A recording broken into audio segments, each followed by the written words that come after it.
This is a short kind of collection of talks all around the subject of the connected homes, but how they directly can relate to smart meters and the ongoing installation of smart meters in the UK, maybe what we can do with them directly at the moment, what we can do with them in the near to mid future, and what we can do a bit more far out into the future with the data off smart meters and how we talk to them and how they enable different devices to kind of be a little bit more smart. Okay, so I'm just going to plod on.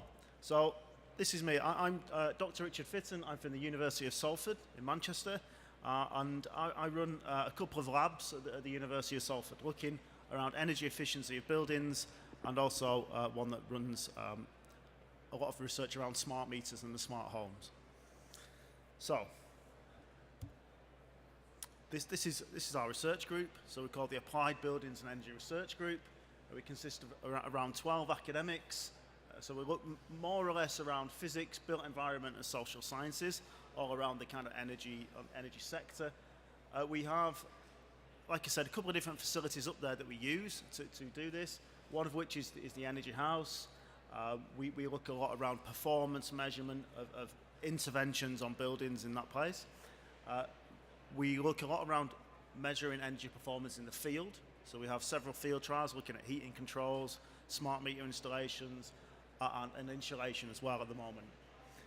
And we've also got a new project starting, which is Energy House 2, which I shan't labour the point, but that's going to start next year. That's a £16 million facility, which will hopefully assemble all these things together. So that will be a far bigger testing environment for 4 or 5 homes in a huge environmental chamber. And that will open, we think, the back end of next year. So there's quite a lot going on, but what I really want to talk to you about today is smart meters and hopefully how they can enable some innovation in the UK, smart heating and smart controls sectors. So, like I say, I'm going to start off talking about our first facility, which is the Energy House. It literally just is 2 Victorian terrace homes, full size, exactly as you find in a normal street in the UK anywhere, but it's in a huge environmental chamber. So we can put it down to -12, up to +30, wind, rain, snow, solar radiation, whichever weather condition you desire, we can put onto the building. And that's been open for about 6 years. So the main focus of that project is to take the building, do something with it, so change the boiler, change the heating, change the glazing, change the doors, whatever we like, or change a whole series of things, and then measure how that affects the performance of that building under very controlled conditions. Okay, so the chamber runs to kind of 0.5 of a degree accuracy, and it's a very kind of building physics type of approach to how we test buildings. It's a very accurate, very controlled experiment. Anyway, what we're going to talk about is smart meters. So that building is fully kitted out, as you would expect, with smart meters. So they have the kind of the old type of smart meters, if you like, the SMETS 1, the new type, SMETS 2. We have the gateways to get the information off these devices. We have connections to different head-end systems where the data all ends up, and they supplement our normal kind of metering devices. Okay, and we extract data through them through computerized systems, APIs. So we can also look at things like how we change the tariff in the building and how that can affect things like battery installations, fuel cells, PV, and different air source heat pumps in particular is one actually, that are going to affect the way people use energy, particularly if we charge them different tariffs at different times of the day. So that's quite an interesting kind of prospect going on in there. And we also have some different energy systems that go on in that building as well, and some quite unique ones. So we have PV on the roof of the main building itself, not on the Energy House, because there's no sunlight in there as such. We have standard broadband to recreate a normal home. We have EV charging points. We have quite a unique one in there provided by Honda, which is bi-directional. So you can push energy from the car to the home, or from the home to the car, or from the home to the grid, etc., etc. That's also rigged with PV as well. So you can push PV into the car, PV into the home, and create all these different scenarios of how things are going. And we think that this is going to be more and more common in the UK housing market as the grid becomes more flexible and as people start to take on more ownership of EVs. And we also have a battery installation in there as well, quite a lightweight battery installation, just 4 kilowatt hours. And again, we think that as time of use tariffs start to become more and more popular in the UK, we think that to absorb some of the slack in the system and to smooth some of the loads, then batteries are going to become probably more and more common. So that's kind of what we do in an experimental trial basis, if you like. So that obviously gives us a lot of data, okay? And as a scientist, we like data, okay? It's kind of what we do. But we have to do something with it that proves a level of importance and also disseminate how we can get some value from it as well. So I work with the International Energy Agency, looking at the energy efficiency of buildings, particularly around how we forecast future energy usage, maybe day plus 1, day plus 2, day plus 3, and also how we characterize the energy efficiency of a building just from using smart meter data. Okay, so what we end up with is a kind of a live energy certificate for the building. So there's a lot of work around algorithms and forecasting. We do a lot of work on model validation of buildings. So we'll ultimately, by 2020, 2021, we'd like to think that the smart meter installation will be nearing completion.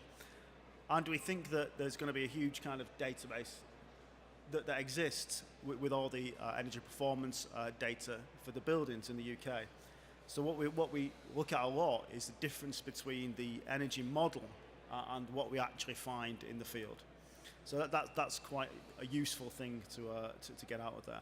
And also how we develop performance indicators. So if you have, for instance, a Hive thermostat, there's tools that can extract all your heating data from a Hive thermostat. When you switch it on, when you switch it off, what temperature you desired it at, and what temperature it reached.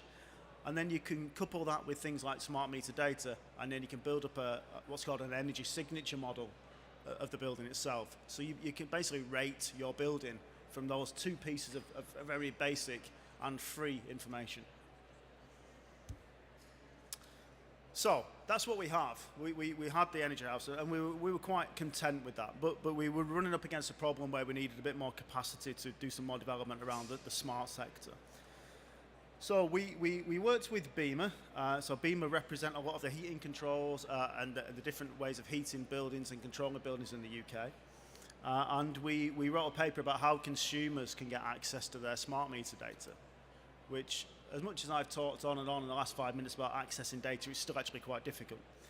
So we posed one overarching question about how do consumers get connected to their data. And it's still quite difficult. It's getting easier. And it's getting more transparent, but the fact is that problems still exist. In essence, we've proved the point that we can access the data. That's got to filter its way through the supplier companies and different organizations. So we're kind of happy now that once we get the data, we can start to do certain things with it. And one of those interesting things is how we engage smart meters with different systems that exist in homes. So air source, heat pumps, gas boilers, different heating controls, different home automation devices, whether they're things like Amazon Alexas and things like this. So we needed somewhere to kind of do some tinkering, really, for the want of a better phrase. So we had a nice building that exists just opposite my office, which is called Jewel House. So Jewel House is a Grade 2 listed building. It's where Jewel lived. James Jewel lived and did a lot of his research in there, particularly around the creation of the unit, the Jewel. So the Jewel is a nice unit for us because it exists in pretty much every gas meter that you will find in the UK. It's a unit of measure for gas consumption, and it's part of your gas bill. If you ever dig deep into the back page of your gas bill, you will see it. It's a Grade 2 listed building because of its historic significance with Jewel, which makes it difficult to do things with solar PV, putting gas boilers in and things like that, but we like a challenge. And it has a small kind of Jewel museum in there. So it's a nice building, it's representative of the challenge that we have, okay, which is getting new tech into old buildings. So it's a little bit small, this slide, but I'll try and explain it. On the left-hand side basically we have two portions of the building. One's looking at the smart meters, one's looking at the smart homes. The left-hand side is the smart meters and energy systems. So these are all the things that, in my opinion, will either exist in buildings now in the short term, or in the near term, that they will start to be introduced to buildings. And there's nothing crazy in here. There's nothing pushing out towards hydrogen fuel cells or ammonia plants and stuff like this, or anaerobic digestion. These are quite straightforward systems. So on the left-hand side, we've very much got the smart meter part of the puzzle, which is small but vital. So we have gas meters, electricity meters, representative of the ones that you would find in your homes. So pretty much in there, it represents all the ones that have been rolled out in mass in the UK at the moment. Okay, so we have SMETS 1 and SMETS 2, so the new type and the old type. We have communications hubs, which are the little boxes that either sit on top of your smart meter or next to them that send it all up to the cloud and allow the billing to happen. And we have the communications access device, losing my words here. So the consumer access device, which sits on the left-hand side, which is a grey box, and not many will have seen. What you will have seen is the in-home display, which is the kind of little box that arrives with your British Gas installation and gets popped into the kitchen drawer after a few weeks. We intend that we think that will change, and we hope to change that. And on the right-hand side is the energy systems that are also sitting alongside these that feed through the smart meters. So we're looking at things like battery storage, PVs. There's EV charging points. There's a Tesla, a large Tesla battery, and there's lots of smart appliances. So smart fridges, washing machines, tumble dryers, etc. That all can be controlled through the cloud. And then heating, we've got a combi gas boiler and we've got an air source heat pump. So air source heat pumps running on electricity allow you to do some very interesting things with smart meters. Power them at different times of day when it's cheap, store energy in a buffer vessel, again, when the time is right. So you can do some really interesting and neat things with those. On the right-hand side, we've got a kitchen and living room with those smart appliances in. So we're talking speakers, TVs, smart vacuum cleaners that pop out at night and hoover up and things like this. All things that we think will engage with smart meters, particularly around being able to carry out different tasks that can be automated to be carried out at different times of the day, whether that's through demand reduction or frequency response, or whether that's cost saving through dynamic tariffs. So that's the kind of setup. So you've got your meters here, you've got PV, you've got all the smart meters on the right-hand side, gas and electric. So that's a rough kind of layout of the lab there, as you'll find it, and the implementation area of the smart devices. But there's nothing in there that's groundbreaking or brand new science. We deliberately didn't want to do that. This is to demonstrate things we can do now with the things that are in your home now. Okay. We can do the groundbreaking stuff in the energy house. That's fine. This is very much to kind of say, these are the things you can actually do now. So, again, we've got all the different meters in there, and we can tinker with all the meters as well, importantly. So we can apply dynamic tariffs, we can apply block tariffs, and we can very much dig into the detail that comes off the meters. And we've also supplemented those with live meters. So exactly the same as you and I have at home, even to the point now where we'll receive an energy bill for that building, which I'm guessing we'll have to pay as well. But the fact is that they're live installations. So, and we can virtualize a lot of it as well. So we can kind of reassemble all these systems onto computerized systems as well, particularly with things like the PV and replicating sun, which we often have to do being in Manchester. We have EV charging points, boilers, etc., etc. So that's kind of what we have. And what I'd like to speak away from the slides from now is kind of what we're doing. We think that smart metering is definitely a key infrastructure. It's got its problems, it's had its detractors, it's had its news stories, but there is an opportunity to innovate around smart meters. And we found that just after working with smart meters kind of full time for a couple of years, there's a lots of interesting things you can do with them now, particularly in terms of getting data from them. I'm from a research group that's been going now for 7 years, 7 years ago, I was in the field sticking gas meter reading devices onto gas meters with blue tack, and I'm still doing that. Okay, we're lucky now when we find a smart meter installation, and then we often find that we can't get the access to the data from it, so we end up sticking blue tack solutions onto smart meters. That's slightly frustrating, but it will change, I hope. Once all those teething problems have been solved, they will make research a lot easier, and I think they will make innovation a lot easier.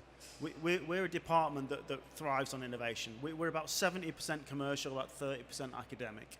So most of our time is spent working with people who come to us with a smart heating device or a smart something. Everything's called smart these days. I practically just discount the word when people mention it.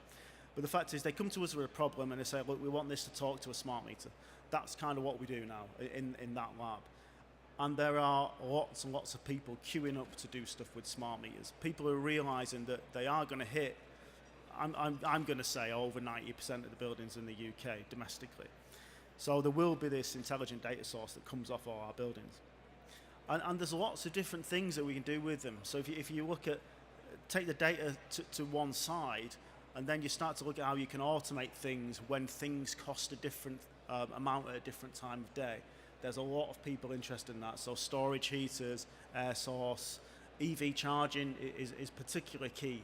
So if you can park your car up outside, tell it that you want it to be charged by a certain time, then you can just let the systems get on with these things, okay? And they can then charge your car intelligently at the cheapest time of day.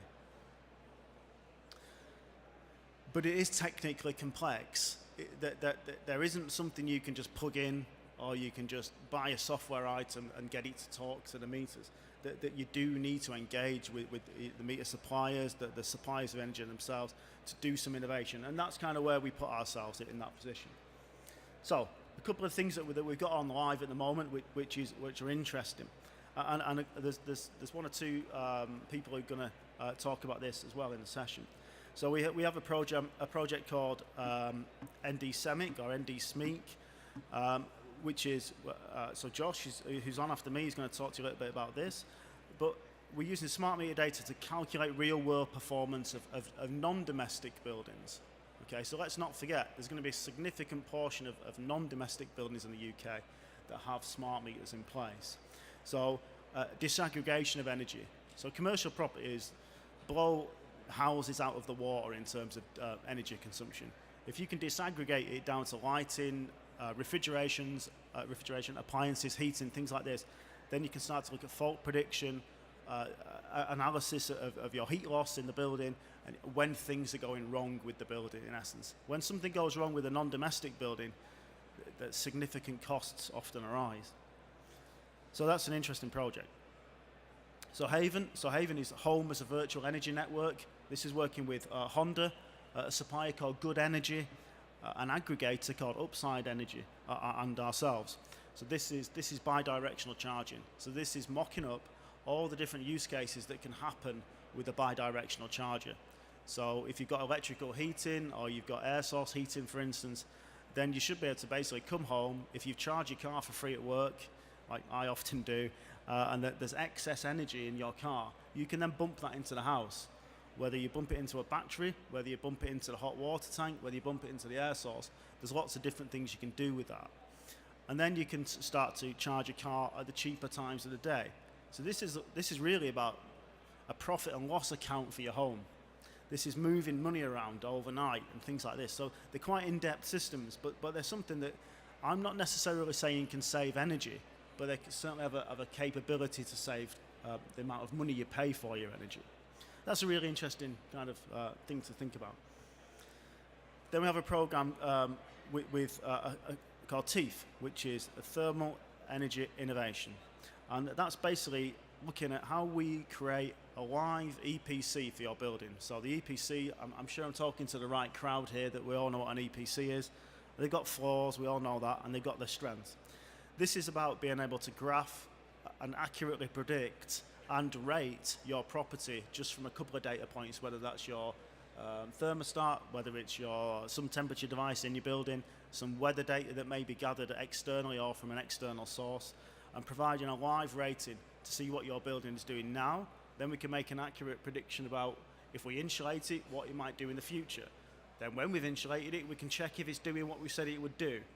So it's more of a sense check and a quality check, but using data that is on board. There's nothing added. You don't need me with my blue tack and my sensors to come in and do anything. It's all on board data. So that's a kind of really interesting project, and we think that's going to have quite an effect. HCALCs, so hand-connected automatic load control switching for anyone not in the know. That's working with Octopus Energy. So Octopus Energy are one of only several suppliers that do dynamic tariffs. So every half an hour of the day, you get charged a different price for your energy. So at certain points, I think they had 2 or 3 periods last year where they were paying you to take energy off the grid. So they call it plunge pricing. So basically, you get a message to say, use as much energy as you can, and we'll pay you. It doesn't happen often. And they do things like they gave away free energy to cook your turkey on Christmas Day. So I think they gave everyone free energy for 4 hours or something. So this is looking about how we automate charging. Okay, so like I mentioned earlier, when you plug your car in outside, I do it every night. Just plug it in and it charges. There's no real need to do that. If you can find energy at a cheaper price at 3 in the morning, use that energy. Providing you've got enough energy in your vehicle for an emergency, if you have to take the kid to the hospital in the middle of the night, you can set a limit. You've got a baseline load.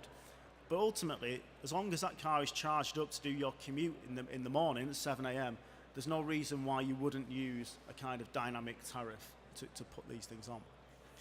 So that's all I've got, because we're still learning a lot. Okay, the smart meter rollout is still in its infancy. The new phase of smart meter rollouts definitely is in its infancy. I think it's 400,000 yesterday when we checked. But let's face it, as innovators and people who are interested in energy, I think we need to probably start to look more to the future about how we can engage with the assets that's going to be under everyone's stairs or in everyone's cellar, that are not just a series of flashing lights. Okay, and at the end of the day, if we can do something with it, it is free data. You won't have to kind of solicit huge fees to kind of get to this data.